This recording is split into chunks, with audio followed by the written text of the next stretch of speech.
All right, good afternoon, everyone. And thank you for coming to this budget meeting. And I think we had some unfinished business from yesterday. So if we will start out with, I believe it was the Motorola consulate upgrade, and then there was one other thing. And It's item number 1, and then it's item number 3 and 5. All right. So item number 1 was the budget transfers. Item number 3 and 5 are the Motorola consoles. So whichever you would prefer, sir, I can start with. Either one you want to start with is fine. Okay. Since I have the Motorola one pulled up here, the question is what we were paying and what Johnson County was paying. The Motorola consulates are our backup radio system. They're necessary because they can record just like our system that we have now. You asked what we were paying. We got the discount of $206,399 off of their contract. We discussed it yesterday how it comes off another contract. Plus, we're getting an additional $9,000 for turning in some of our equipment. Okay. So the total for that was $435,124. In addition to that, we had item number 3 that went along with this. And that is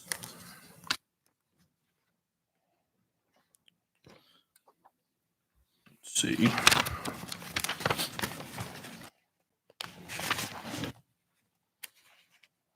Find it. Item number 3 was using $435,124 from the unappropriated balance of the federal seizure and forfeiture funds to pay for that. Okay. I'd ask for your approval to use those funds to pay for that, and then I'd ask for your approval to purchase it. All right. And the discount that was line itemed as Johnson County discount is ours. All right. Good. Yes, sir. All right. I move approval. All right. All in favor by sign of aye. Aye. All opposed by no. Ayes have it. All right. All right. Item number 1 was the budget transfer. I would like to say that I feel like both of us were simply right yesterday because I was talking about the second half and you were talking about the first half yesterday. So what I will do is go over the entire schedule on the back, and then I think it will make more sense to everyone. I apologize for not having that yesterday.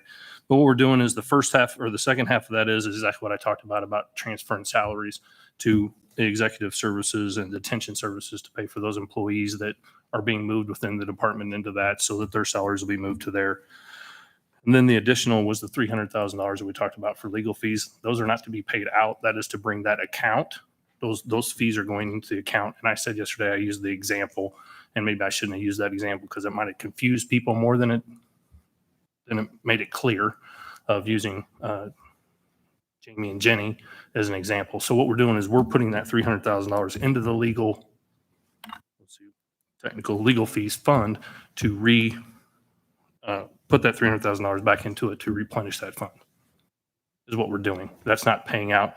And basically that's for $300,000 transferred to legal funds for outside counsel that could be retained by the department or the Board of Police Commissioners on any pending litigation that we have in the future.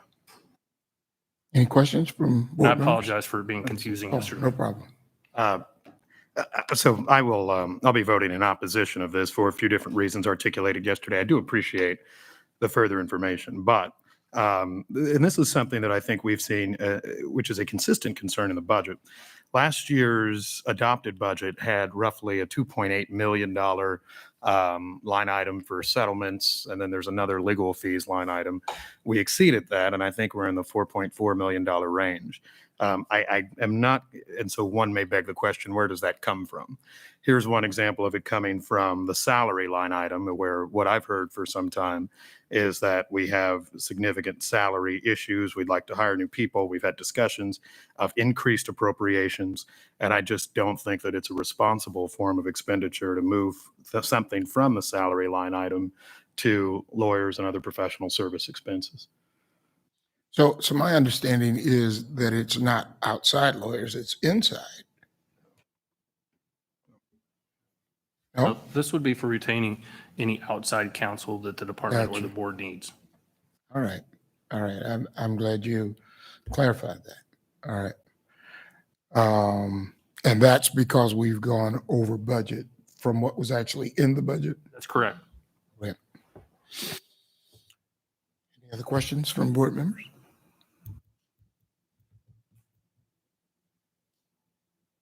So is there a motion? I'd move approval. Second. It's been moved and second. All in favor by sign of aye? Aye. All opposed by no? No? All right, ayes have it, and so it's approved for the move. All right, and those were the two things from yesterday, is that correct? Yes, sir. Thank you. All right. So so then the only other things that we're discussing today then is the upcoming budget. Am I correct? I would just argue, Bishop, that there are some questions in the adopted budget for 21-22, which I think are germane to understanding next year's budget. But I would agree that in essence, we're talking about upcoming budget expenditures and where money is or where it's gone and how our practices help cure that concern or the opposite. Yeah, but I mean, of course, we can't do anything about the present budget. So we're talking now about future budget. I would only argue that we could. For example, we just transferred $300,000 out of the salary line item. And I recognize that I think we continue to have certain employment and salary concerns. And so I would think that it's all fairly relevant to what we're trying to put forward in the future. How we explain, for example, the number of officers we're requesting, step increases, pay raises, any number of items. So it's a bit academic of a discussion, but it may end up in my comments. And so to get us down the road to where we are supposed to submit a budget to the city by what date? What's the drop dead date? By the end of the week. By the end of the week. But now that's the, if we were in a perfect world date, what's the drop dead date? According to state statute, it's January. That's what I thought. Okay. So, and that's why we're having these meetings to try and come to some understanding so that we don't have the challenge to the budget in the middle of the year in 2022. And so hopefully we can have some open, real dialogue so that, we get to a budget that we can present to the city. The city can approve that budget. And I am hopeful, Mayor Lucas, that you will have input into this so that we don't have the same kind of challenges next year that we've had with this year's budget. I agree. I would express one area of concern. I mean this with respect. It's just how I see bureaucracies work. It is a bit frustrating to receive a budget last Wednesday, a 270-page document about roughly a $270 million budget. And then we basically, we were going to vote on it yesterday. So in less than a week, and I guess perhaps we're considering voting on it today to send it to city council. I mean, that does not give us much time to study, question, do anything, in my opinion, other than rubber stamp what is submitted to us. So I'm here and always interested. There's much you can accomplish in a few hours, but there's a reason that at least the city level, you usually have a introduction in February, a vote 6 weeks later. This is the largest line item in the city's budget, and so I would think it merits more discussion than just that amount of time. But if that's where we are, we'll make the best of it. Yeah, I think this is a start, and there is nothing in stone that says we have to vote on it today. To me, I was more in thinking that this is a start to talk about the budget. And that's why I ask, I know in a perfect world what the date is, we'd like to have it by Friday, but we probably won't. And if we can get some transparent dialogue, we'll get as far as we can get. And if we all posture and continue to not really grind into the numbers and talk about how we actually can agree, then we will have just spent 2 or 3 hours enjoying each other's company and have gotten nowhere. So uh, where do we start to talk about this 2022-23 budget? I have some ideas, but I'm open. You're the chair, sir. We'll defer to you and hop from there.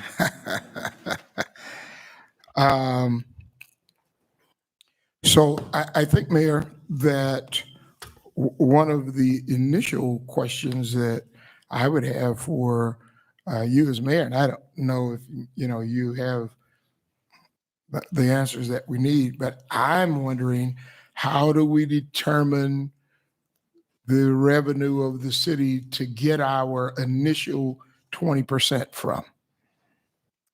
I'd argue, and I'm not the finance director, so I just simply won't have that. I Okay. think that we will probably, if you were going to use some background, you just estimate where revenues are. I do think the Finance Committee of City Council has probably heard a presentation on that, on sales tax estimates, among other things, thus far through the year. But that's how you would get to it. And then that final number won't be available until probably promulgation of the budget in mid-February. But I would go with an estimate that it's going to be very similar to last year, perhaps a slight increase given a return to certain tax activity. And do you have, and I'm sorry to put you on the spot, I probably should have asked you about some of these numbers prior to this. Can you give us a ballpark of what that number might be? You If guys may not- be better than me at it. I mean, I would assume it's, what's that, roughly $200 million, 190. It will be in that ballpark if it's. Okay. And you're talking about our 20%. That's correct. All right. Because when I look at the conglomeration of numbers that we add up to get to the number that we need to be at, that number comes from quite a few places. There's some from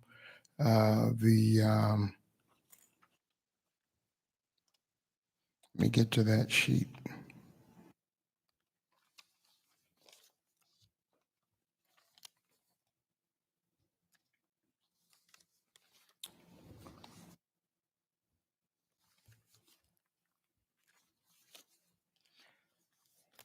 As you said, it's a 276-page document. And I have some marked with different questions. Can you give us a layout of where our monies come from? How much comes from the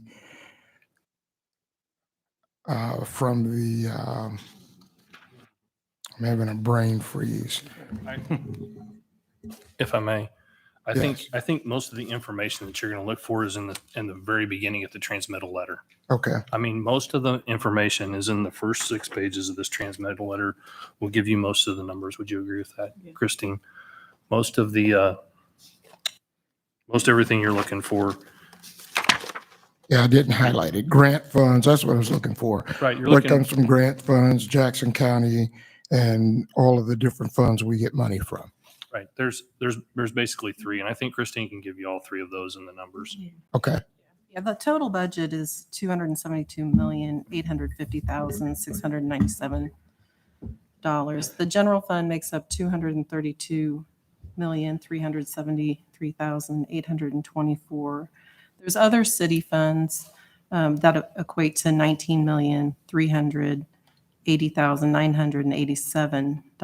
Those funds will be your parking garage fund, your public safety sales tax, health levy, and police drug enforcement.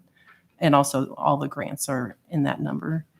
In addition to that, there's $21,095,886, which is our treasurer's funds. And primarily that amount, over 15 million of that amount, is used as a mechanism for grants to the money comes into the department and we send it back over to the city. So it's just a mechanism for getting that money back over. So we're not spending that money. 15 million of that is a mechanism to get the city reimbursed for grant funds that they've advanced us. And so of those monies, I saw a budget in here for DARE, and then I saw the PAL presentation on yesterday. So what monies do we spend on DARE and PAL? So 300,000 of that is DARE funds that we get through Jackson County. And there's close to $1 million that the department spends on or that has budgeted on the salaries and benefits for additional members for PAL. For PAL? Okay. And then, so then if there was to be an expansion of those programs, where would that money come from? It would have to come from another unit, another element within the department. Or grants or Or something of yes, that yeah, nature? grants.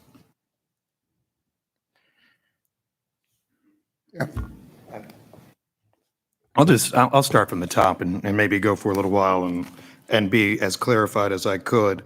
I'm just looking at Schedule 1. It was what we looked at yesterday. So to try to be able to understand that it would be listed as page 2. So, I know others weren't as confused as I am. The salary savings and our self-assessment for salary savings throws me off a bit. Yesterday it was represented to me that the $17.4 million represented a cut from the city. However, right, the adopted budget is something we vote on subsequent to the city's budget decision and allocation. So I guess as a principle of accounting, why are we reflecting these sorts of salary savings in an adopted budget? And then again, for this year coming up, we've estimated already $6.6 million, once again, in a salary savings assessment. I'm a simple man, so all I would think is if the concern is we need more officers, we need salary increases, we need to attract them, why are we actually starting with our ask of the city to be something that articulates some reduction in funding for officers?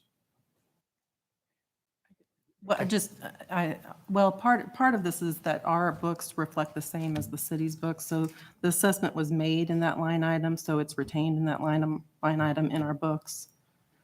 So we do start the assessment with the 5.4 from, for if you're talking 22 budget, which is now 6 in this budget.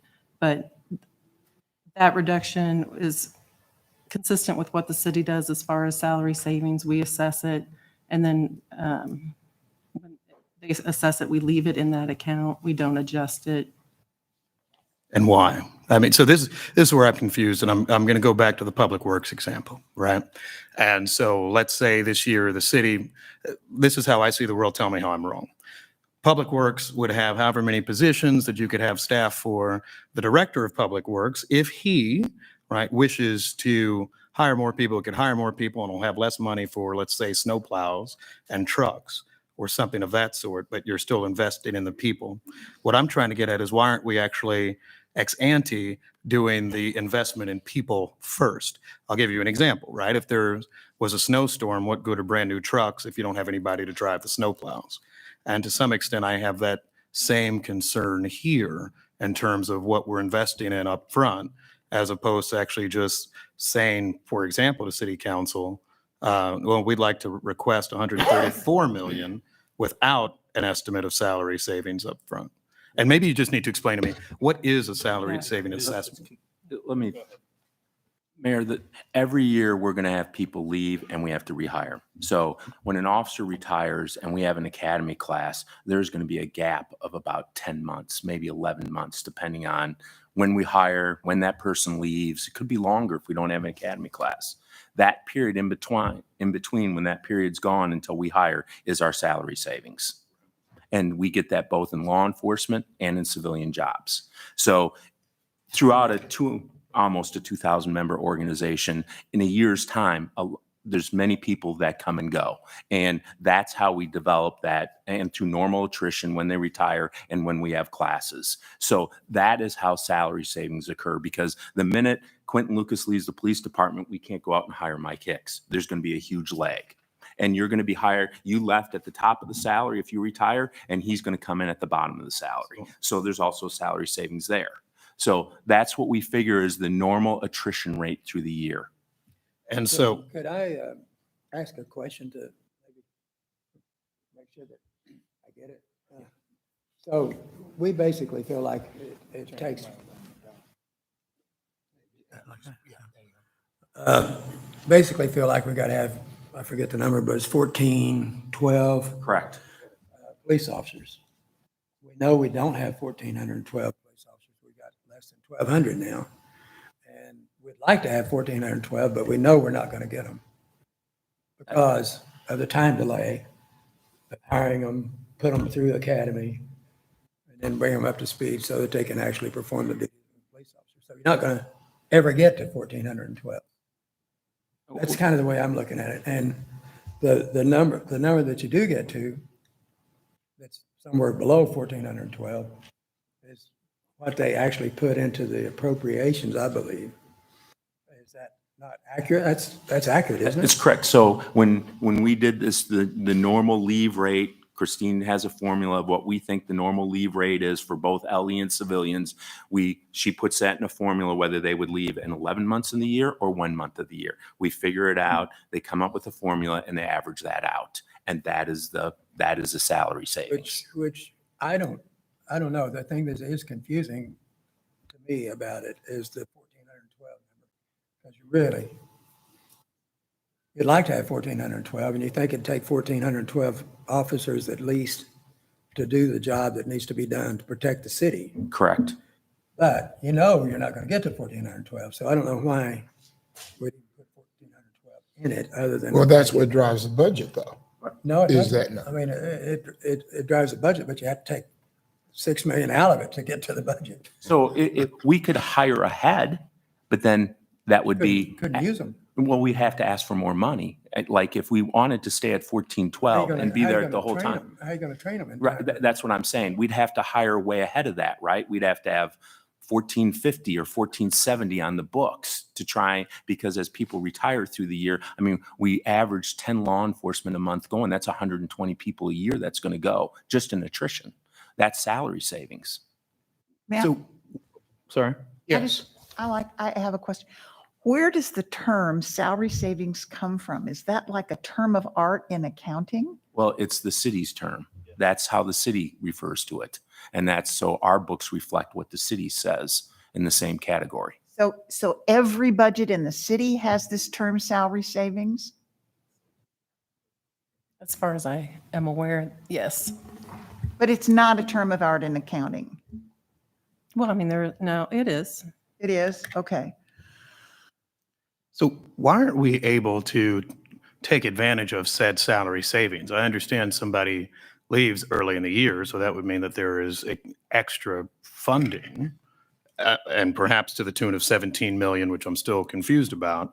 But I mean, you're not paying them at a certain point, and so where do those extra millions go? So that's why we're assessing it, because we know that we're going to lose at least one member a week. So we start off the bat knowing, okay, if we were at full staffing, say it's $80,000 a year, then the next week we only need money for that position for, say, $78,000 a year.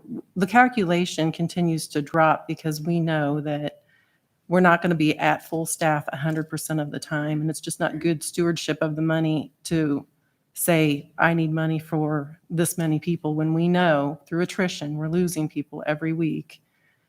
So we back that out of the calculation. So we're calculating the salary for full staffing 100% of the time. And then we're saying, no, that can't be, because we're losing one person a week. But then on the other side, we're saying we're going to have 3 academy classes. So we're building it up on the other side to fill those classes, but then we're dropping down on this side so that the money meets the amount of time or the amount of money we need to pay those people on the department at the point in time that they come on or at the point in time they're leaving. Okay, but the mayor So- asked why we don't spend that money. If, I guess I should ask two questions first. On this Schedule 1, the 17 million, whatever, is in parentheses. Doesn't that mean negative? Correct. So we didn't ask, well, we assessed ourselves over 5 million. You're telling me more than I asked. I'm sorry. Does the It is not in the parentheses budget. mean negative? Correct. Okay. Did they ever give us this money? No, ma'am. So we've never had the 17 million. All right, then the 6,599,688, that's in parentheses too. Correct. Did we ever have that money? That's no, we're not asking for that money. So in salaries on the very first line, we've got what it would be based on being at full staffing, based on 14, 12? yes, ma'am, and having 3 academy classes to replace those people that are leaving. But we Okay. know that we're still going to be, The city, so the city looks at this and they say they're asking for 14, 12 officers. And they want this much, but we never tell them how much money we want for all those officers, do we? Overall in the budget. Where? Where's the number for if it was 14, 12? if it's 1412, it's the amount of the budget. We've just built in here the period of time that certain vacancies are going to happen based on, So if this budget is approved as written, we can have 14, 12 officers?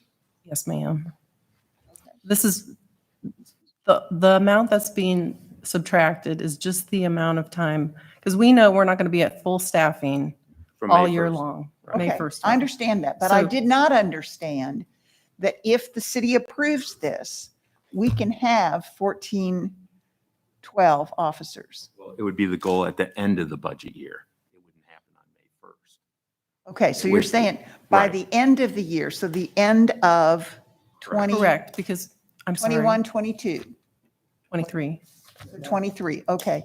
We could have 1,400 officers if the city approves this budget. Yes, it would be at the end of the year because we have to, I understand, we have Onboard. academy classes and hire people and all that. And this budget allows for how many classes? it's classes. it's classes? 3 unless attrition increases, then we would need to add another class. And average class is 30, 40? We 50? can do up to 50, but it is, right now, our past classes have been 30. In the 30 range.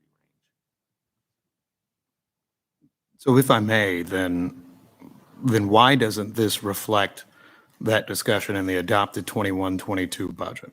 Because where I'm confused is frankly, and I'm now looking at line 0110, adopted budget that we all voted on and approved is $136 million for salaries. Next year's budget, what you're requesting is $134 million. Why have we not gotten closer to the 1,413 metric? Is it that the salaries line is inaccurate and you're substituting that 17.4 from in advance? You have to subtract that out. Okay. And then that 17.4 is based on all the retirements and resignations that you expected from this year? 5 million of that. You're saying 17.4, you're talking about last year's. Yes, sir. 5.4 was what was the expected. The other was the 12 million that was assessed Okay. by the So- city. So why, so this presents another question that I have, although I would like to at some point know how many officers we're actually expecting at the end of the year. To Bishop's question, if you're going to city council and you're saying we're going to have this many officers, you don't just want to say, well, maybe it'll be 14, 12, maybe it'll be 1,200. We're not, I know it's not science, but some closer estimate. But I think more directly on this point, why is it that you're counting the 12 million you did not receive from the city of Kansas City in last year's budget process plus 5.4? Is that would make 17.4? We had to take that from somewhere. The 12 million that was assessed to us had to come from somewhere. Okay. And that's how, And so why is it that we always why would we as a priority subtract? This is what's helpful too. Assessment really seems to mean subtraction, right? In essence. And so why are we subtracting all of the money we did not receive from the city just from salaries and people? Is that the only place where it can exist? Or? It's the only way we're going to make that much money. 9.2% is salary and benefits. That leaves a raging $13 million to run the rest of this police department. That's it. That's to turn on the lights, buy police equipment, maintain our fleet, run our helicopters. Everything else comes out of that basket. Everything else is salaries. The city continues to own all the buildings, right? Yes. And the city would have to pay for the heat and the lighting and all those sorts of things with them, or do you? We pay some utilities. So I'll just, and this will be a disagreement, I can move on to it. I would pay for salaries first, I would do increases first, and then if I would actually just tell the city, well, you own the building, you have to fund heating it, you have to actually fund taking care of all of those things, which I don't know if it creates a Chapter 84 issue, but you could say mid-year, we have a concern as to the actual structures that the city of Kansas City, Missouri owns itself. So we took a posture, though, that appears to be that we just, because of the not receiving the amount requested, we just were not going to be in a position to hire for the entire year. Correct? That's the only place we could come up with it. I mean, we exceeded the $13 million. We had $17 million. I mean, it's going to come out of salaries at some point. That means we would buy nothing and still take out of salaries. I mean, if you're talking a $17 million deficit and only 5.8% is $13 million, we would have money for nothing and still take out of salaries. So then what about the cost savings we have on not paying folks in the resignations? Is that how we were able to fund at least one recruiting class? That's correct.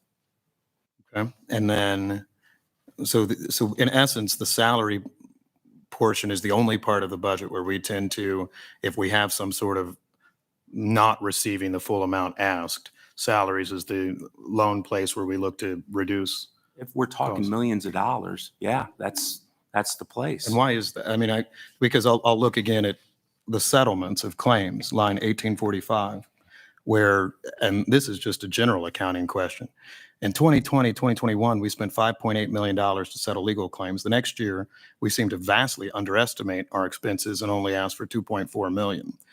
Shocking no one, then we went up to $4.04 million estimated for this year. I'll note the year's not done, but I guess that's the estimate. So there's $2.6 million extra, which would be a recruiting class, right? It's the same value. Could be. And where did we take that $2.6 million from? Did that also come from salaries? Yes. But Okay. but at the time we're doing estimates and then we get into the fiscal year and we're looking at actuals, there's a lot of time that's gone by. And we're looking at average settlements, but we're also looking at what we have pending, and there's several things that go into that can fluctuate from year to year. So if we're 5.8 last year, 4.04 this year, why are we going to a $2.8 million estimate when it seems as if that hasn't been a correct estimate for the last 2 years, and I just don't have the numbers before? It did increase slightly from the projections before, but it's based on an estimate of what we think is going to settle this year and what's going to settle next year. That's why it went down. Going back to the top, how many officers are we does anybody have an idea of how many officers we want at the end of next year? I guess theoretically we want 14, 12. I'm hearing yeah. that we don't really think we'll get to that. Or how many officers do we want? Well, of course we want the 1412. I mean, I think we all want the 1412. We've all talked about that. And one of the reasons I think everybody would want 1412 is for multiple reasons. We want PAL, we want DARE, we want to be able to answer 911 calls when people call. We want, and kudos to our town for the National Women's Soccer League's coming. I mean, that's a great thing. I mean, I raised 2 girls myself, right? So we have major events coming to this town. As touted yesterday about the Republican National Convention as a possibility. I saw you talking about it or somebody talking about it yesterday. We have all these events that are going to come to Kansas City, and we want to be able to protect, not only answer 911 calls, go to things, but do that. So to answer your question in a long term, yeah, we want the 1412 so we can cover all of those things. So yes, 1412. And you ask, how do we get there? We discussed that today. If we have 3 classes of 50, that's 150.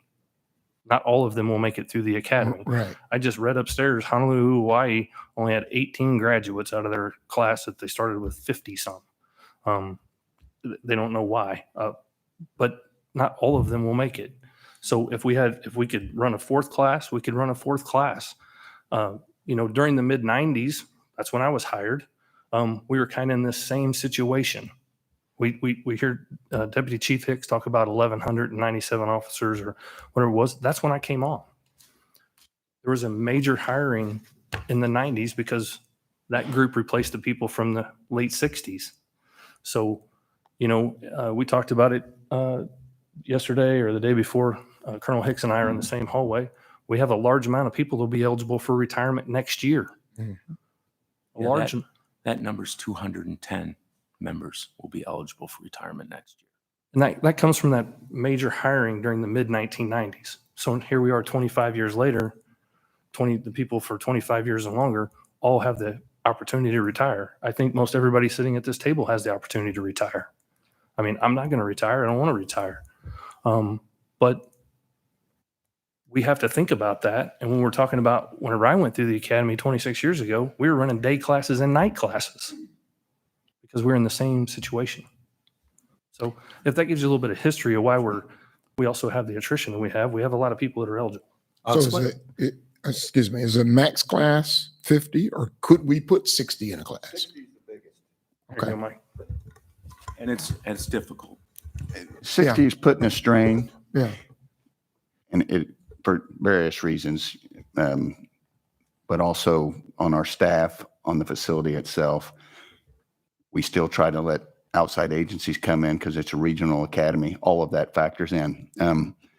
Again, we can do more classes, but it takes more instructors too. We're at our minimum now because of staffing. But as we start putting classes through, we could start beefing that staffing up to do that. So just to frame this a little bit, yesterday we heard Lemon talk about unexpected resignations. We have 210 who are eligible for retirement. I think he said there's usually about 20 some that unexpectedly leave the job. Already this year we're at 47. It's October, and we have to go till May. So that number is easily going to climb. So even if we hired, let's say we put 130 or 150 in the academy and the projected rate is 10 a month, we're looking at a net gain of what? 30. Well, and as Brad Lemon told us yesterday, we're the lowest paid police department in the area, which means when we're hoping to hire people, recruiting them to come to Kansas City when they could easily go to the other area. Yeah. We're going to put that up. He gave us that information yesterday. And I think it's very important for us to know that recruiting is not going to be easy when we're the lowest paid police department.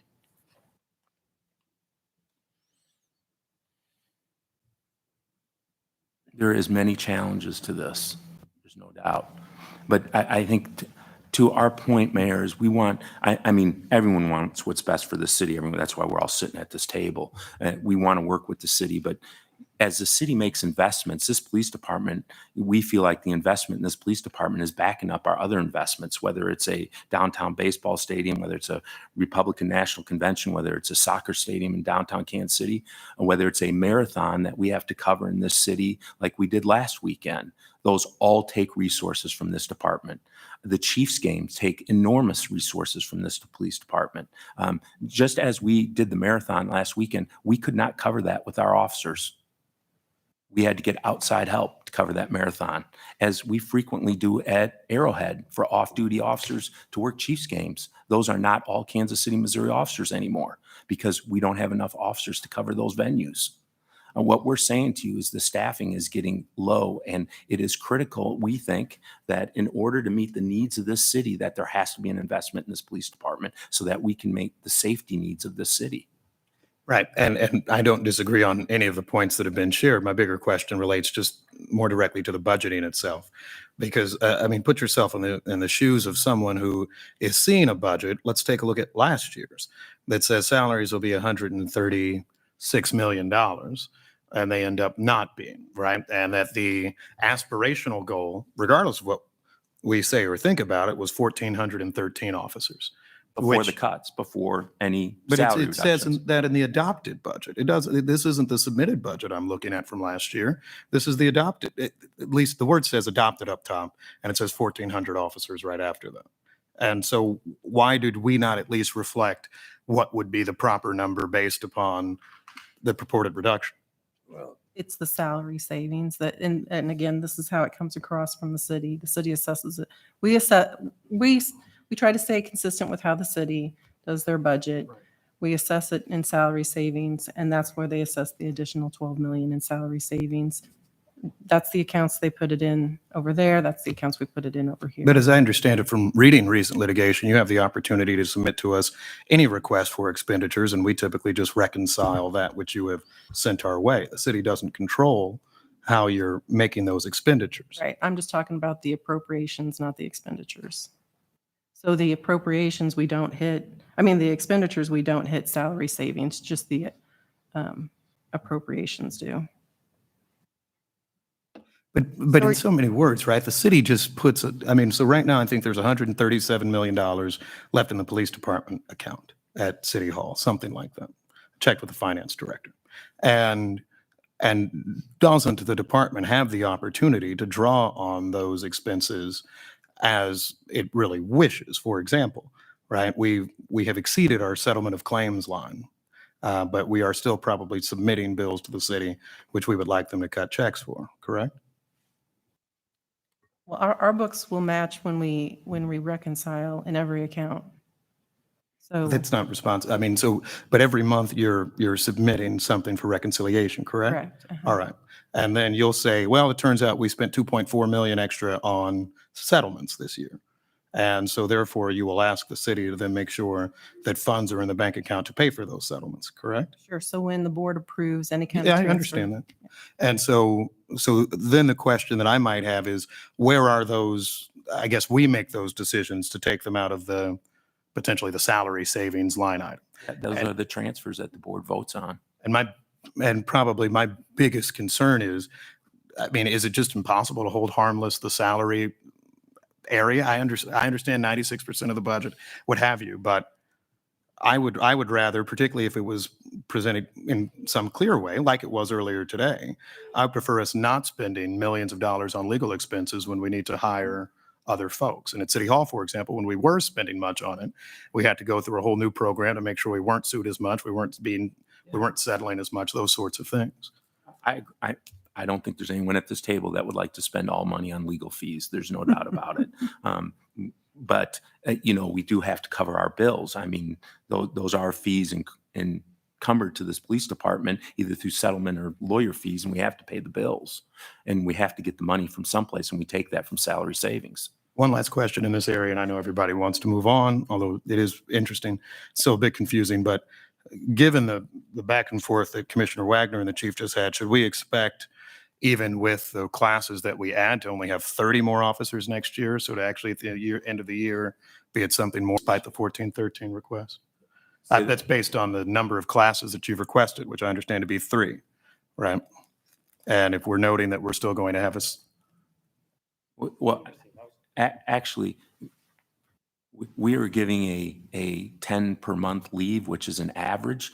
As we've said month after month here, we've far exceeded that. We're far exceeding our average leave every month here. It could be much worse. The leave rate could be much worse next year. Just saying, it could be double that. I mean, 210 are eligible. You divide that by 12. That's what the leave rate could be per month. We're talking 10 per month, which is 120. So I'm just saying, we don't know what that is, Mayor. I mean, we try and project the best we can, but we don't know what that will be. Of course, that greatly affects how many people we bring in and what the offset is, right? So there's no way of knowing our members are just eligible. We don't have them say out a sign, hey, when you're going to retire. They just pull when they're ready, they retire. So what I'm saying to you is it's hard for us to do it. We try and do it on past history. That's what we've always done here in creating the budget is we look at our past history and we try and project. That's what Christine does. But if we have double the leave rate next year that we have this year, then 130 will not make a dent. It will still be a net loss. Right. So we should not expect to reach the 1,412. And this is just some Yeah, so I can right. share with I my agree with you. We colleagues. probably will not reach 1,412. And we should be more akin to something in the ballpark of 1,220 or 1,230 officers at the end of the year. I don't know what, I mean, we'd have to sit down, but we do know 210 are eligible. Well, unless the mayor's got an idea of how we can get more officers. I mean, have you got a thought? I don't off the top of my head. I mean, I could come up with lots of ways to do it. One probably would be what we do in other departments, which has usually been, and I know it's a very different place, but fire and others, where you are ensuring your competitive wages up front, right? You're looking to actually allocate as much spending as possible on those points, and you're looking for savings elsewhere. But I'm hearing, and I don't know enough information to dispute it in a more informed way. I'm hearing there's nowhere else that we can save money other than salary savings. I'm saying out of a 232 budget to spend 13 million on everything else, I think we're running a pretty lean budget on everything else, 94% on salary and benefits, where this department's running a pretty lean on everything else. I guess I'd ask if, maybe if we did increase the salaries, maybe we wouldn't have so much attrition. Well, I mean, that is the basis behind, as Brad talked about yesterday, other departments offering incentives to stay.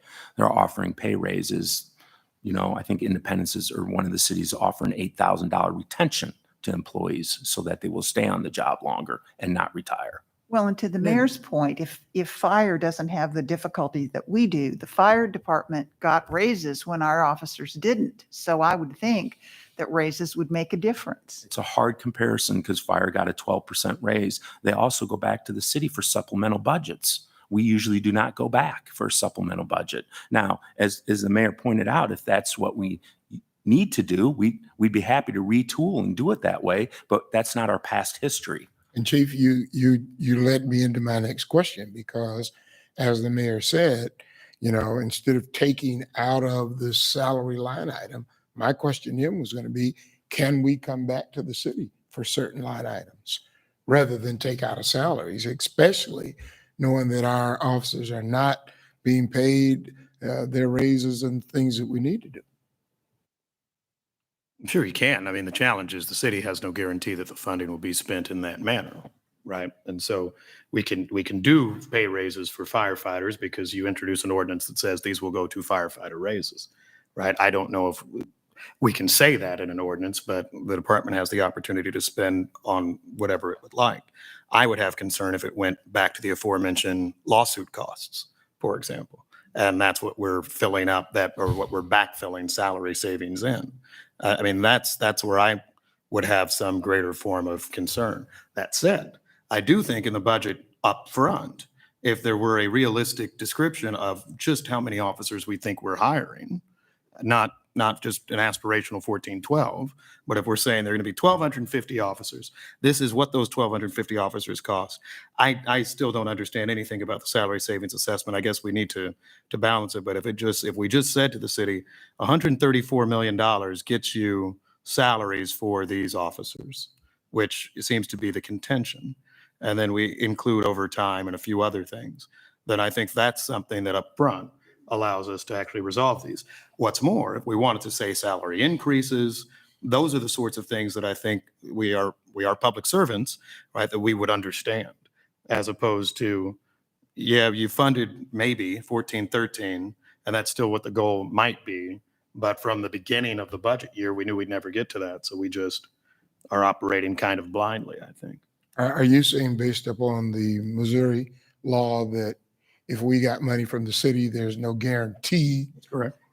That would be spent, but he knows how it would be spent. Yeah, but I think if there is an understanding that it's for salaries, then the board is then willing to commit to those dollars are for salaries and can't be moved. I think we're obligated. If we say Absolutely. to the city in our budget that this is for salaries, then I think we're obligated to put that money towards salaries. But we just didn't do that earlier today. We Well- took $300,000 out of the salary line and we put it into legal fees. So, I mean, and it all does add up. I mean, I imagine that we might have, you could answer for me, have we transferred more than $2.4 million out of the salary line item this year? No, I think the 300,000, I would have to verify, but I'm pretty sure that's the first transfer we've done out of salaries. And where did the legal settlements, the extra $2.6 million in legal settlements come from? If there's an This extra is 2 this is points, just an estimate. where will it come from? It would come from salaries. It would have to. Well, that's kind of my problem. So how can we do that? How can we develop a budget that says, this is what we're going to pay our officers, this amount of money for every officer, and I know you have a schedule and all that, and make sure that the officers that we're hiring and are here and serving and the city know that that's going to happen, as long as the people are here and working. Well, that's how the budget is started. The additional salary savings makes it difficult because now that's why we had to not have an academy class till September and not start hiring civilians till after the first quarter, because we had to try to make up that additional amount that wasn't in our requested budget. But this is a budget and it's fluid, and we're putting a budget together in October that's going to take effect in May. We don't know what kind of lawsuits are coming down the pipe at that point in time. We do our best to save money where we can, do new contracts with vendors that will. So when you say that salary savings was assessed, you're telling me that the city told us we cannot have that money? Correct. The $12 million was not in our requested budget. So we had to rework our budget, which caused us to have to freeze position or continue to freeze positions. When you say it's not in our requested budget, that means we didn't ask for We it? didn't ask for it to be taken out. We asked for 12 million and didn't get it. We asked for 12 million more. Remember the budget process last year? Okay. But the city didn't say where to take the money from. It's not, the Yes, they- city didn't tell you to not pay your people or not hire people. Indeed, this person from the city may think that because you have 1,413 at the top, that there's still some aspiration that you're getting to that number of officers. We being the board, have elected to, I guess, move money around in certain ways that have not fulfilled that salary savings line. Well, What does that, wait, what does that mean, that not fulfilled that salary savings?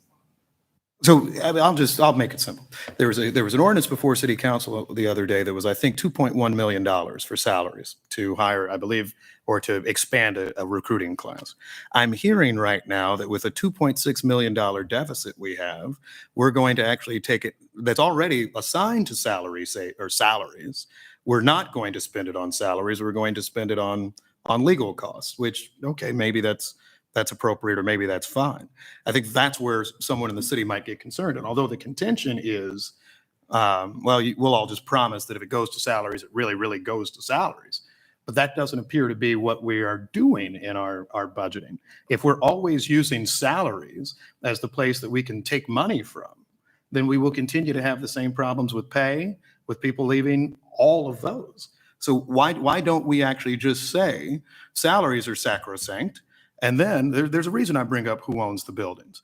You could easily, the zoo threatened us with this the other day, which said either you pay our heat or we'll just give you the keys back. I mean, there is a different way to do it that doesn't always have people and our employees being the ones that take it on the chin. I'm just saying that's a different way of we've done business over the years. Not saying we can't do it.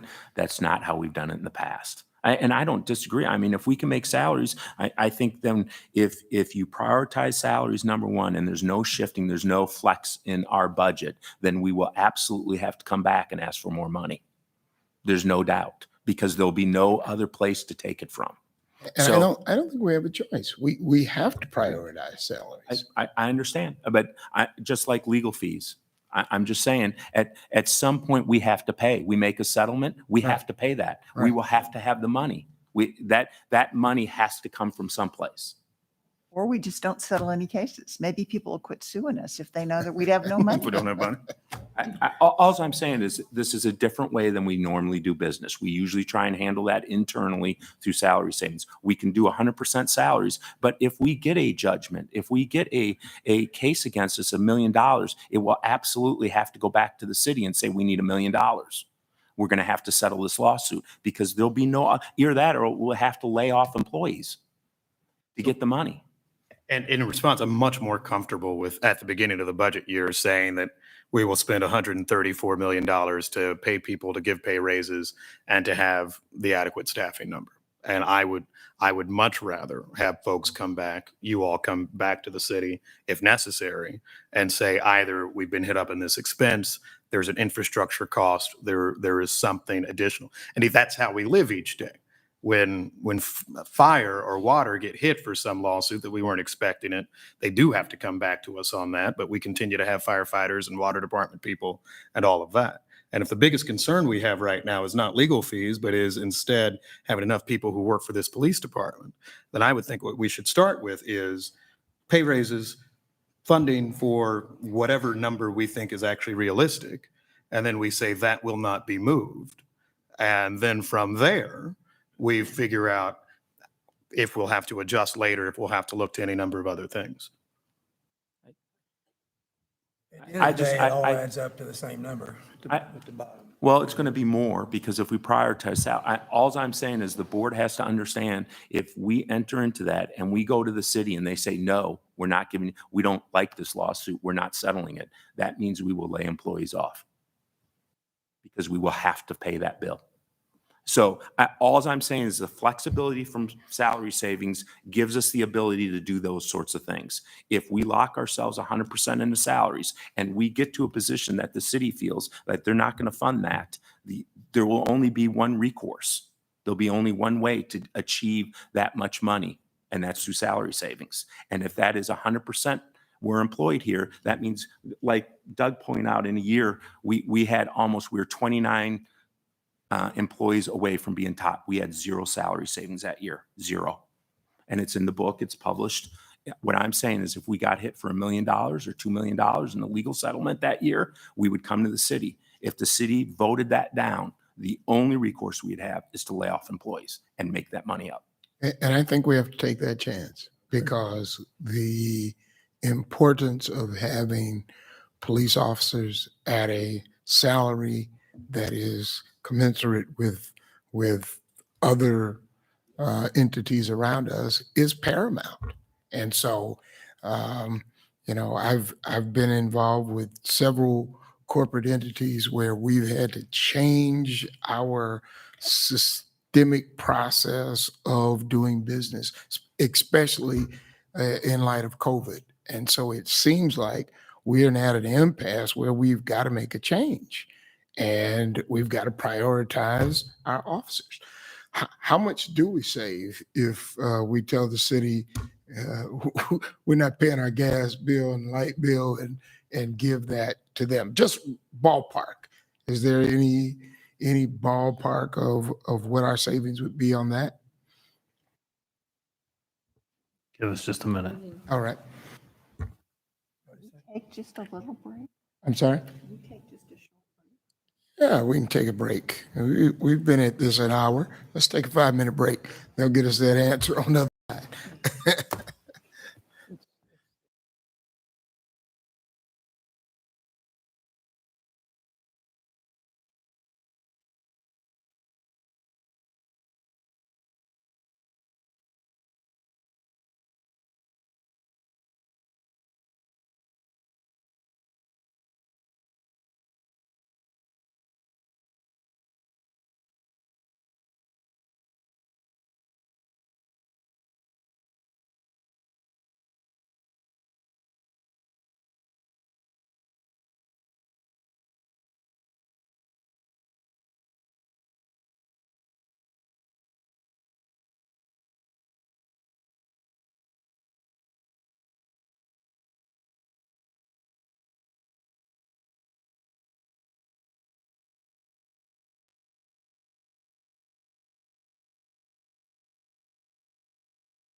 All right.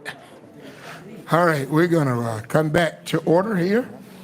That was a good break. Thank you, Kathy. Needed that break.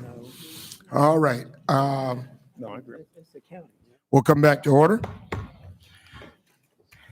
And I think our question was, what would we save on utilities if we turn that back to the city? Yes, sir. That, for electricity, gas, sewer, and water, that's 824,200. So 2 Budgeted. academy classes. 800,000 wouldn't do an academy Oh, class. 800,000. I'm sorry, because academy class is 3 million. All right, that's a third of a class. I'm sorry, say that number again. 824,200. All right. Yeah, so that's almost $1 million. All right. I have another question about this Yes. salary savings and prioritizing, because I want us to give our officers raises and to have 1412 if we can. But what I worry about is the last time we worked on this budget, we sent it to the city in October and it was discussed back and forth.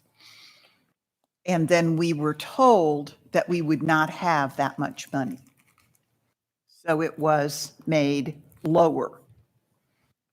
If we draft this way and prioritize the salaries, and then the city says, no, you're not going to get that much money, what do we do then? Mayor? I mean, I don't know if that's any different than any other situation, right? The way that I see it is that if we sent a budget and said salaries are going to cost you, Kansas City, Missouri, $200 million, then I would think it'd be very clear from a city council perspective that everybody would pay that for rank and file and to take care of the folks that are here. I can't speak to if folks try to reduce in other areas. I think that what we should make clear is that if there is money that's going towards salaries, that it remains going towards salaries, which I think makes for an easier discussion. Okay. And then if we have no other place to draw the money and we need additional money to pay a bill of some kind, judgment or whatever. You understand we'd have to fire people, and this department has never done that?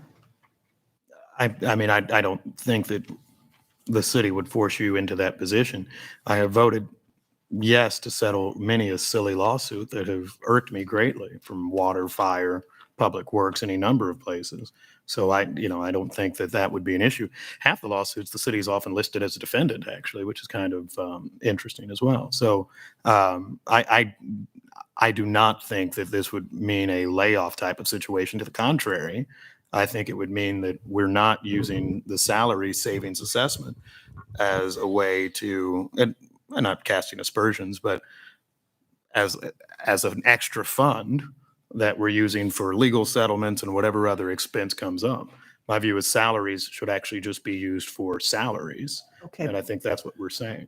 You're acting like we have that money. We don't. We've never had it.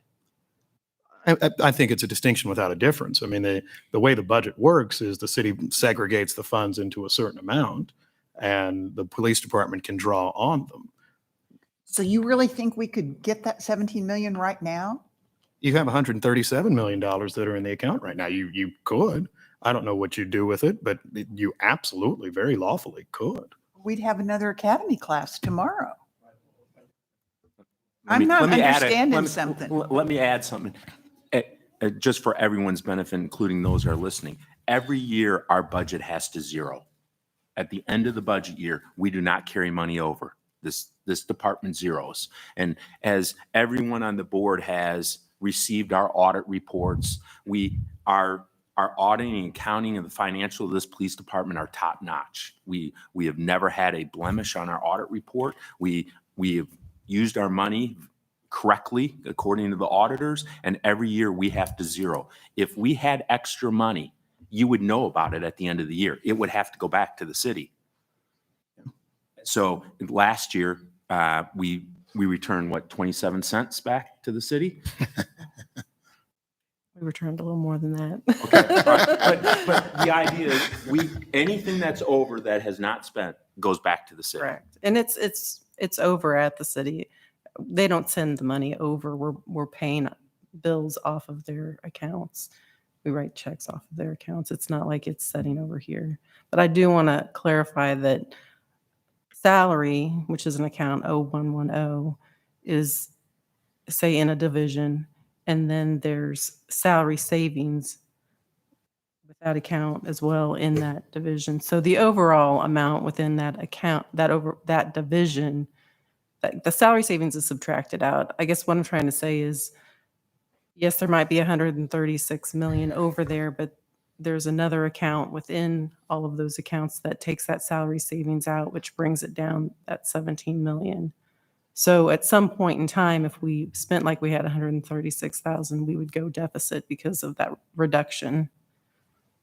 There Because- has to be a way for this board to protect salaries and have that line item that says this line item is off the table for any other expenses other than salaries, and then formulate a contingency fund where dollars go into a contingency fund that we use because, you know, when you start talking about salaries, you're affecting families, you're affecting raises, you're affecting pensions and all of that. And it's like my wife always says, they talk about Social Security. That's not money that people get because the United States is nice. That's money that they've taken out of our checks. You know, we work for that. So salaries are precious. Salaries should be there where nobody can touch them. And I think that we can get some kind of a consensus from the commission board that when a number goes into salaries, that is untouchable. And we'll have to come up with another term, whether it be a contingency fund or something, but you know, we can vote a salary line item that can't be touched. And then we just got to change that terminology, salary savings, because it's money we never got. So I agree. So my thought might be, and I guess a way we can correct it, and I just want to make sure I'm clear first. If we were to use the $134.7 million on salaries without removing amounts from that salary account, can you give me an estimate on how many officers just ensure the salary side of things that funds? Does that get us to 1,412, or at least have the? Yeah. So, well, based on our calculations, even with that salary savings, the reduction of 6.6 million, this budget gets you to these numbers. Okay, so you're telling me $128 million gets you to 1,400 and can fund to 1,412 officers? Correct, because we've factored in attrition. Okay. And is there a resolution that we can adopt that just suggests that we will not take money from said fund that is for salaries, i.e. the 100 and I guess now 28 million, so that we don't even have to entertain that, and thus we could share that with city council and others, that at least that funding amount goes directly to salaries and nothing else? I think before we do that, we have to develop a systematic process of where we get that other money from, because the terminology salary savings has become kind of a system that's been used. So before we make that law, which I think would be something good for us to make, we got to make sure that we change the systematic process so that we aren't using that terminology salary savings. And I think that's fairly easy to do, isn't it? And can I just say that we use that term, and as I talked to Christine, she's been doing the budget for years. Mhm. We use that term because that's the city term that we use back and forth with the finance department at the city and ours. So that's not a term that we just arbitrarily. I just want to make sure when you say we got to change, it's got to change everywhere. with them too, you know? It's Well- got to change back and forth when we talk about salary savings. It's a term that we use the books on their side, the books on our side, and that's the line item area. Just so whenever we talk about that and we talk about changing, we just need to make sure that we're talking with the finance department on the other side of the street. But if the city understands that this is what needs to be done, and it, in essence, the way it's been explained, it is a contingency fund. Just call it a contingency fund. That's right. I agree. I mean, unless the city insists that it be called salary savings assessment, are you saying that's their terminology? I imagine as a drafter of ordinances, we can name it something Right, different. but I just want to be clear. Right. But like, as Christine just said, Call it but there's contingency that fund. money, but just when we have that amount, they don't fund it in that account. The city doesn't fund that money in that account. If they want to fund it in that account, I'm going to call it a contingency fund. That'd be great. That'd be an extra 6 point however many million. The key is to get to the salary number. Right. 128 million would fund 1,412 police officers, and that money is untouchable. That's the goal, correct? 134,747,000. But she noted even with the Oh, with 6 the- million with the salary post, yeah. savings Oh, assessment. okay. 128, Was that the number? 128, you're right. 128 million? All right. Does this include, I think I saw somewhere in the document, does this include pay raises at a certain rate? The transmittal letter might have. Correct. Yeah. So this would include a 5% increase for those at top. They've been without a pay increase for 2 years now. That would be May 1st. And then it would include a step increase for those not at top yet. So then as part of this budget, when we finally get to a point where, we're going to approve a budget, can we put that statement in there? I don't know why we can't. We've got word processors and all that. I wanted to say typewriters. There's probably nobody in this room. But I'm just There's saying some way that to can be figure it part out. of our budget, our new budget. But I'd like for those, when we're doing the budget and looking at the step increases or whatever you call it, I want to look at those numbers that Brad Lemon gave us. Because I want somebody to tell me that what we're proposing is something that would be competitive in this community. So in the transmittal letter, Uh-huh. I have it right here. if you look under the section that states decision package, Yes? these are additional items that we would ask for. This would be above the budget. Not included in the budget. I Yes, ma'am. understand. And- Ask and- the and city one- if this is a priority or not. Right. And, Okay. and one of those, the very first thing is adjust the pay scales. That's the very first. And that's the 4.7 million. Yes, sir.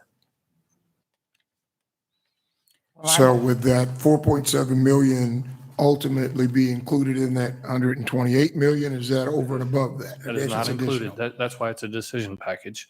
We would take, what happens is, when the budget goes over, and we submit the budget, then there's budget talks with the city manager, and then we always bring decision packages of this would be above the budget. And, one of those is to adjust the pay scale. We would like, that's what we want to do. We want to adjust the pay scale.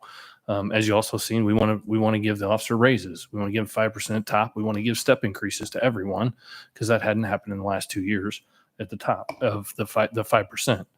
So those are in this budget. We put those in the budget, and then we added as a decision package that the city could decide upon is the 4.7 to adjust those pay scales. Okay. Along with What the other What I was items. saying is I want this as part of the budget. Yeah. The adjusted pay scale, I don't want this as an extra thing that the city might do. Okay. I want them to say, this is what we think should be done. Okay. Could you So talk, that, go ahead, Don. well, no, let's finish that, but I was going to ask about this COPS grant. Yeah, let me, so to Kathy's point, instead of that figure that we're talking about for salaries and raises being 128 million, we'd make that 132 million and some change, which would then include the raises And that's in that salary line item that becomes a sacred cow, for lack of a better term. Yeah, when we adopt this budget, make the commitment to the city and to our entire department that that's going to be protected. Yeah, and that salaries can't be touched for other things. And I think this budget should reflect that we are going to put the utilities back into the city's pocket or their bucket instead of ours. Their responsibility. Absolutely. I think that's a wonderful set of solutions for it. Does that, on that 4.7 million, just briefly, because I would like us to be at the most competitive level, can you in some way answer, does that get us significantly above the $43,000 average that we have, or would that get us to? Go ahead, Christine. But the 5% lives in the regular Oh, budget she doesn't request. know. This extra 4.7 million, Right. that's another 5%, you're saying? Adjusting the pay scales would put us at a starting pay for first year at around 46. I actually have the exact number, but I want it's to see that number 46. again that Brad gave us. There, thank you. 46,704 would be Yeah, for so the at least it first. puts us in the middle. Well, it's in And then Like does I said that- at the top, but- It's at about independence level. The people that are above us are Lawrence and KCK and Riverside and KU Med. Does that include anything for the retention that Brad was talking about? Retention bonuses? It doesn't that- include bonuses. But I feel like we would have an aggressive retention as far as like the next year it would go up to 5244. The next year it'd go up to 56,472. So although we may not be at top for the first year, we would be escalating their pay rather quickly the first few years to not only get them on, but to keep them. We want them here for a This is career. this is all contingent upon as long as this next year's budget is Correct. funded at that, and the next year's budget is funded at that, and then the next year's budget is funded at that. I mean, that's all contingent upon each year that we do the budget, that we have that. Now, let's back up just a minute and a lot of these numbers, and we forget, we did have COVID. So whenever we talked about some of the other things, if we have a COVID year, then we're talking budget again. So I totally agree. We want to adjust the pay scale, but remember that 2 years from now, 3 years from now, we're gonna be relying on the fact that our budget is going to continue to be made. Right. If it's not, then it's going to, once again, where are we going to find that? Because as we've said before, if we take the 12 million out that we talked about earlier, out of the $13 million that runs the rest of the department, it leaves $1 million to run all the department. That's buying cars and uniform, outfit and equipment and things like that. So we just have to keep all of those things in mind when we talk about this. And I'll be honest with you, this is my first year in the budget department. However, sitting through all of those different departments, when I was at the city as a liaison, I learned a lot of things about how these decision package makes the next year's budget contingency possible. Like they would make a decision whether it be fire, or it'd be water, or it'd be somebody else. We're like, well, if we're going to hire this many people, we can't buy trucks next year because we can't. So that when we make those decisions and watching those decisions in other departments too, we're really relying on the fact that the next year the city will make our budget, and the next year because those officers will go up. But I just want to keep that out there in mind that it's That's there. helpful. And your reference to the fact that we've had COVID made me think the federal government has set a bunch of money to the city because of, I mean, it's the recovery, I don't know what it's American called. Recovery Act. Okay. We haven't gotten any of that money, have we? No. All right. Why not? Or no, what are we going to ask for? I mean, We have asked for it. we asked for it for academy classes. We've asked for it for other things. I mean, that would help us pay for some of the things that we need to pay for that don't necessarily, and actually it can be used for salary, I think. It Everything can. listed here could be used in the American Recovery Act except for the helicopter equipment. Everything in the decision package? Okay. So are you telling me that that's a better way to present it to the city? That's up, I think, how the city finances is up to the city. You know, I think we can suggest, but I think it's up to them to determine where they're going to spend their funds from. Mr. Mayor, do you think it's better to have it in the budget or in a decision package? I prefer everything in the, I prefer the things you care about in the budget. And so I agree with everything salary related, everything pay raise related should be in the budget itself. And I think if you make the promise that it won't be removed then, or moved around later, I think that goes a very long way. And I would do that as compared to the American Relief Plan funds. We'll get the next tranche of them a bit later than the budget process itself. A lot of folks will try to speak to that up to and including just us paying off significant debt obligations, among other things. And so I would think you want to put things in the budget straight up and start the conversation earlier. Thank you. So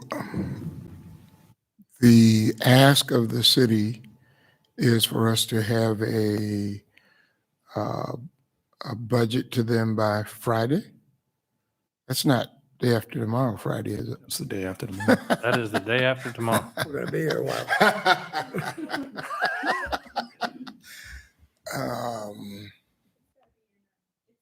Got to be entered into their system so that they then can process it for consideration. Yeah, Mayor, can we get an extension of time on that? Yeah. Yeah, I would assume that, or at the very least, you just send a whole number over.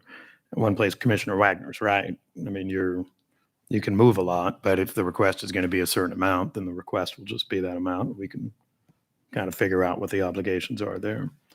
Because our November meeting isn't until November 16th. What's that? Our November commission meeting isn't until the Oh, 11, 16th. Would that be too late to send it over?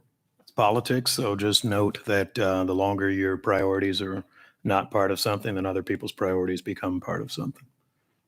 Well, and we could do this on a conference call, couldn't we, Bishop?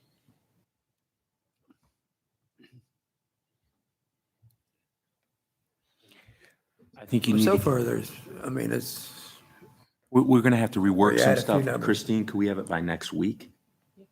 We could have it by Monday or Tuesday next week, Monday afternoon. We probably need 2 days to look it over and look at, because we're prioritizing funding, and obviously that's going to affect other things of where we've used salary savings to make bills on other things. So all that has to be calculated because we gotta have to have a number for whatever that contingency fund is to say, hey, this is salaries and this is what we have. So it's going to take us a little bit to come up with that, but we could be ready by next week if you all wanted to meet again next week. Either that, or if you could get us something by the 3rd, maybe we could have it into the city by the 5th, which is a Friday Next week. next week. Yeah, I think we could have something to you all by Monday. Okay, which would be the 1st. That would be good with me. Would you all be all right with that? Be fine with me, and then it'll be in our tablets. will this be a telephone meeting? Yeah, we'll probably do a conference call. But I do, and I guess I would challenge council on this. I mean, I take the non-movement of salary funds fairly seriously in what it is we're looking to draft. And so however that is represented and reflected within the documents, I think is going to be very important for us going forward as well. We can have it to you by Monday or Tuesday? Monday. Monday Gonna review it. Yeah, We Monday will have a afternoon. Monday afternoon. All right. We'll work on it we'll work on And it. it can come to us on our board books. Is there, and if you don't mind me Tablets. asking, That's what I mean, tablet. Okay. I mean, we talked about the city paying for all the utilities, everything like that. We will draft that out if that's what you're asking. Yes. Is there anything else the city would like to pay for? While I draft this. Well, I think there is a little bit of discussion here because the mayor said we're going to do the salaries, but we have portable radio systems in here that are end of life. That's $9.9 million expense. That has to be discussed. There's mobile command radios. That's a $3.1 million. We're already up to what, $12 million here. Our aircraft, all our electronics for our helicopter out of date. And we're looking to upgrade those things. Do we want to include that in the budget as we see it necessary for operations? Do you want to set decision packages? So that number is now in the 200 and, what is it, No, that number is 270? not, nothing not in in the here is in the budget at all. budget. Nothing in this decision package is in the budget, except now we moved the adjust salaries into the budget, but none of the other things are in the budget. It's okay for me, with me, if those stay in decision packet, but I have questions about some of them, like the helicopter engine. I want to understand that better. Okay. I agree. I'm wondering about the $10 million for the radios. I mean, that's, at some point in time, that's going to be critical. It is going to be critical. At what point? I think the radio manufacturer this year will stop any kind of parts for our radio system, that we have to start looking at. You know, the handheld radios will not be supported by the manufacturer at the end of 22, is it? Well, I didn't hear exactly what you said at the end, but this doesn't just affect us. This affects all everyone on all the city city radio radios. system. This is anybody that over the city has our radios, and there's a lot of people that use our radios. It affects all of them. Well, the question is, can it be deferred or does it have to be done? Well, And if it has to be done, it shouldn't be in the decision package anyway. I think we've been talking about this as a decision package or a item that's, as you can see, other key issues. That's the way it's always been presented in the city manager as we go along. And we've been talking about this radio system for a few years now, and now we're here we are. So I think that's why when someone mentioned earlier, I don't know who it was, that's a piece of equipment that can be paid for, not necessarily out of the main budget, but I don't know where the city stands on the American Recovery Act money, but that's a piece of vital equipment, and it falls under that could come out of that kind of fund and not out of necessarily the general fund. As example, since I've been chief, we've submitted this every year Correct. As a decision package. as a decision package, and there's been every year it keeps getting farther down the road and closer to the end of life of our radio system. And there's been no decision from the city to fund this. Or to take it out of the decision package, put it in the budget, it still might turn you down. That's true. That's why I asked of how we wanted to prioritize, how the board would like that prioritized. But I think the end of life. How does the city want it prioritized? I mean, they've got skin in the game too for these radios, right? Absolutely they do. What's their approach? Do you know? There's been no movement whatsoever. I mean, we've been, like I said, we've been talking about it and it's coming. But it's always come down to funding. That's why I bring up just now. I mean, I understand there's only so much money to go around, right? That's why I think this is one of those crucial things that we should probably push. I think other departments should push for it too, that we should use some of that American Recovery Act money for this. I don't know. I don't know What's the overall bill for, in other words, it's 10 million for the police department. What's the overall? Yeah, bill and I for think the fire department got some money for it. I don't hold me to this. I don't know the exact amount that they got for their radios already. So each department will be paying their own part. This is our part. But it's all on the same system. Yes. Yeah, and we run it. And it's getting closer to the end of life. Yes, it's just And I like think you it's just gotta like put the it in the Motorola budget. system we talked about earlier. Was in the line. I mean, some of these things, this is a bill that comes around once every 10 years or every 15 Yeah. years or however long, Yeah. and it's always a significant amount. Obviously, it's going to be a There's a significant difference, and we want something because it's the newer, better, and it's the end of life, and they're not making parts for it. That sets up a different kind of need. And if that is the case, then you have to put it in the budget. I'll just tell you, as one elected, I think the progress we've made today is you separate salaries, paying people, humans, as compared to devices and others. I understand their importance, But for example, on your point, American Rescue Plan, fire department went for their salaries first last year and then came back for bunker gear, which is key to firefighting. And we're able to get it because, you don't want people burning up in a fire. I would continue to favor distinguishing our salaries, personnel, et cetera, costs from your equipment costs and how you do it. I'm recognizing that there may be some differences of opinion, but if you start adding too much in, then Okay. you see more challenge. That makes sense. And we are willing to have a statement in that budget that says that salary line item will not be touched to pay other things. So that you've got to make sure that that's in there. And that's a commitment from the board. Might impact the 1412, or will it? It will be 1412. I think we have to work some numbers and see what, there's no doubt that this board approves at every board meeting monies that usually come from salary savings for other things. Not salary savings, really, contingency fund. Yeah, well, It's Quick it's cut. our new call it name. how, It's our new name. all I'm saying, yes, all I'm saying is the board usually addresses those items every month Right. and makes those transfers. I think we need to have an idea of what that amount is. I You agree. have to have a contingency fund, but not call it salary savings. Correct. Okay. I agree.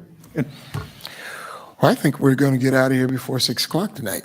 Well, can we talk Not yet. about helicopter engines? Yes. Well, if you wouldn't mind, just before we get, Let her talk about the helicopter engine and then we'll come that way, Don. Kathy? I think I understand what this proposal is, but I want to make sure I'm right, and I want to know the differences. What I understand is that we're being asked to buy an extra engine because our helicopters their engines have to be rebuilt. Correct. And so that helicopter, when its engine's being rebuilt, obviously is not going to fly. And so they'll use that backup engine in the one while its engine's going out for rebuild. How much time do we do without? We have 3 helicopters, right? Okay. If one of the helicopters is out being rebuilt, how much time is it that we don't have a helicopter available to us? I mean, the turnaround from sending out, boy, I don't know what that is. Does anybody? Woody was there. It's a varied amount of time because they go to Dallas, I believe is where they go, and they got to be available. If an engine blew today, it could be a month, it could be 6 or 8 months. It's been that long Okay. before we could get that one helicopter up and flying. Again, we have 3 helicopters. We try to cycle that maintenance so all 3 are never down at the same time. It still happens. We've had 3 down at a time before. It happens. They're mechanical machine. Okay. Yeah, it does happen. We try to avoid that. A lot of the maintenance is scheduled. So they decide we'll fly this helicopter to its next scheduled maintenance cycle and let the others sit as much as possible, barring a breakdown. And then when it goes down for a minor scheduled maintenance or the major, at 3,000 hours, the engine has to be overhauled and replaced. They try to cycle those different, so we always have at least one, but it doesn't always work that way. So there have been times when we had no helicopters Absolutely, available. yes. There's been several times we've had 2 down and only 1 bird. And if something happens, then we're out. But there's frequently we've had 2 birds down for maintenance at the same time. So this would just allow us to keep pace with the unit. Like I said, it's a decision packet. It was not put into the budget for discussion like this to say, hey, is this a priority? Now, I think someone asked me a very good question. It might have been you. How important is helicopter to operations? And as I would say, we use them on every single car chase that we have a helicopter available to try and get our cars to slow down so the helicopter can maintain that. Or like looking for a lost kid, the first thing we'll ask for is the helicopter come up. And so in safety wise, we feel it's very important and helps reduce the risk to the department. And the risk to the people. And the risk to people, Because correct. I remember when this has been years ago, trying to make sure people weren't doing chases. And the helicopters made a big difference in that. That's what I needed to know. Thank you, Mr. President. Mr. President, I might, oh, I'm sorry, it's Commissioner Wagner. Don, I was just going to go to page 2 and ask for, back to the salaries. There's a 3-year COPS grant to fund 18 officers.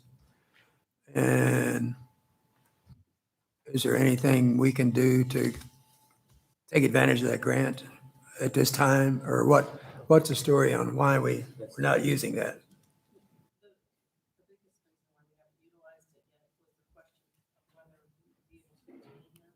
turn your mic on, please. Is it? There you go. Thank you. The biggest concern with that was, you got that one? Yep. Was the retention part of that grant. As we went through COVID and not having the funding because of the city's revenues, it became an issue, it became a concern. We didn't want to start that grant, not be able to have the funding to retain them, and then have to pay the grantor back. So So the grant says you have to hire people with this money and you have to retain those people. yes, You have to after the retain- grant's over, there's a requirement to retain them. For how long? It's 1 to 3 years. I'm not positive, but I can get you that answer. I remember Colonel True reporting on Is that it 1 earlier. year? Well, I mean, should we roll the dice on that with this new approach to how we're looking at? I mean, of course, you don't want to have it in salaries and not be able to, and then have to pay it back, but you'd sure like to beef up the department by 18 people if you could. We can be happy to put it in the budget. I mean, Under the but grants. it's actually a neutral part of the budget because it's a grant. I mean, Correct. we're not asking the city for it. The COPS grant does go under the general fund, unlike we currently have a COPS grant that has 15 on it. This would go under the general fund as well in order to achieve the retention requirement. It provides the visibility to the grantor to meet the requirements. That's why we keep it in the general fund rather than a grant fund. I'm just letting you know it would be an increase in our general fund, not in the grant fund. Mr. Mayor? Yeah, were you finished, Don? Well, I mean, bottom line, it's hard to not want that money. I agree.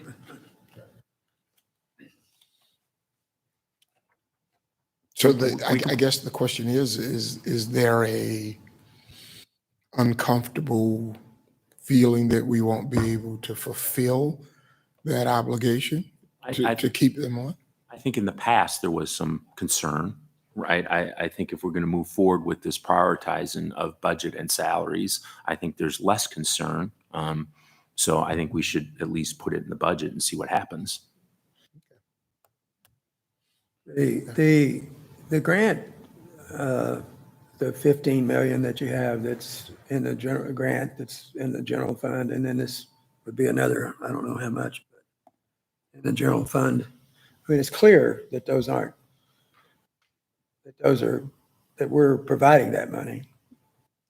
Are we just talking about the COPS grants? There's a specific a specific account just for that COPS grant money, and we'll set up another one for this one as well. And anything that's not spent on the current COPS grant in the general fund goes back to the city. It doesn't get moved into any other account to spend out of. So we make sure that we're not using that money for anything else. It's only for the COPS grants. What's not spent goes back to the city. And what's not, if say it's $1 million in general funds, basically right now half of that gets brought back in from the grantor and it gets sent back over to the city. So it may look like we've spent, say, $1 million on the COPS grant, but half of that is going back to the city to reimburse them for the portion that we were reimbursed by the federal government. Yes, sir. And this can be for our next meeting. I do have some interest within the salary area itself.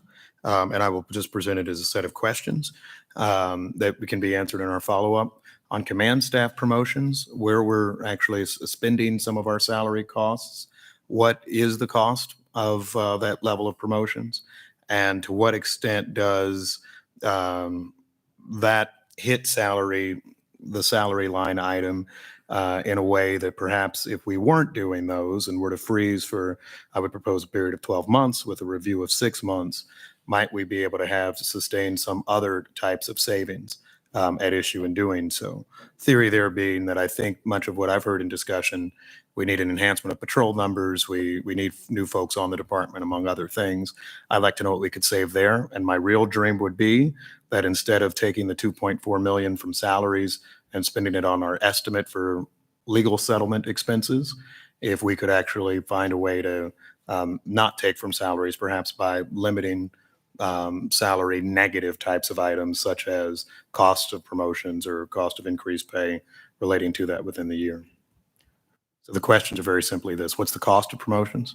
And then to the extent that we can factor out that cost, I might have a policy recommendation relating thereto on limiting that activity. And I would want that, recognizing that you weren't prepared for it today, I would want that by our Monday or Tuesday discussion. And if you're going to do that, I'd like to know how that will impact the diversity of our officers that are promoted, because we're just recently promoting a more diverse group of command staff. And if stopping that is going to keep us from having a more diverse command staff, I want to know how that's going to happen. All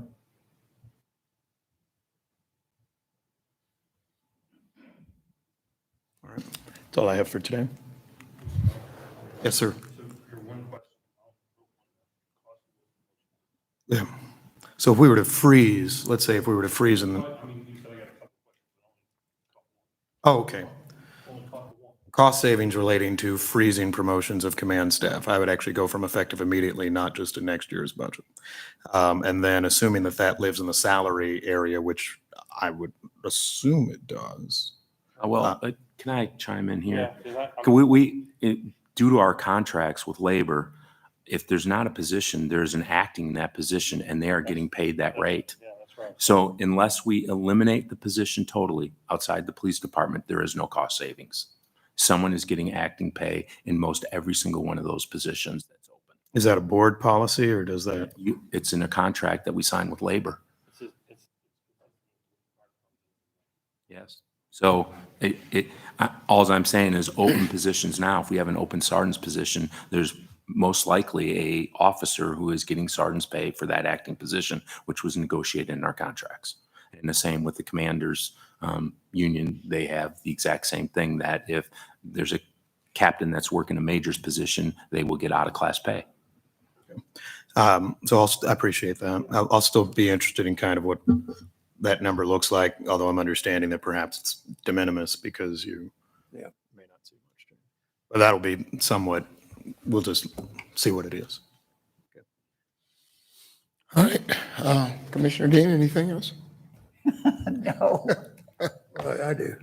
All right, I'm coming your way, Don. Commissioner Kramer, anything? I was just curious about what the mayor was saying, though, as far as promotions. Were you talking new promotions, or you're talking focus on getting the recruits and focus on retention? I'll be There's very a brief since it's not my turn, according to the Yeah, president. I just wanted to talking clarify. I'm talking new promotions Okay. and what cost savings exist, if any, in connection with freezing that for a period of time. And the theory being so we could hire more patrol rank and file, although I'm certainly sensitive to Commissioner Dean's point on diversity in the command staff as well. Okay. But I'm also concerned about diversity in our patrol and all of that and hiring new people there too. Oh, so am I. You know that. I know. Commissioner Wagner? Well, maybe this is a question for you. Can we talk a little bit about the airport staffing? We had a vote to pull the KCPD from the airport, and I saw that in here at 1.2 3, 4. Yeah. I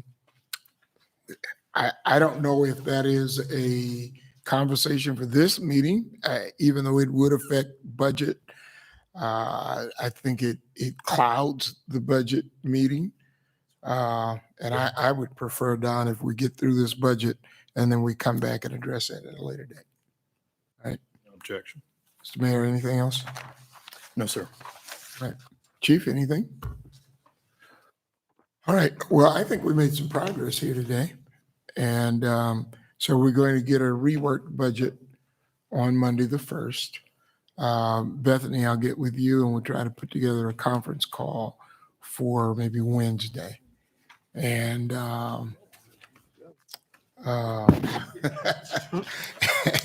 and I think that we have established that we're going to get rid of this terminology of salary savings. And we're going to find the number that gets us to 1,412 officers and funding that number. And however we get there, that's our goal, is to get to that number. We have a lot of exciting things coming to Kansas City.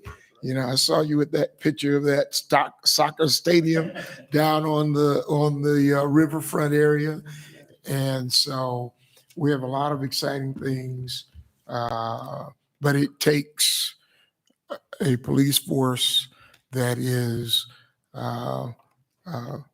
that has the number of people to help protect and serve our city, and they have to be well compensated, because none of us would be here if we only got what we were paid to be on this commission board.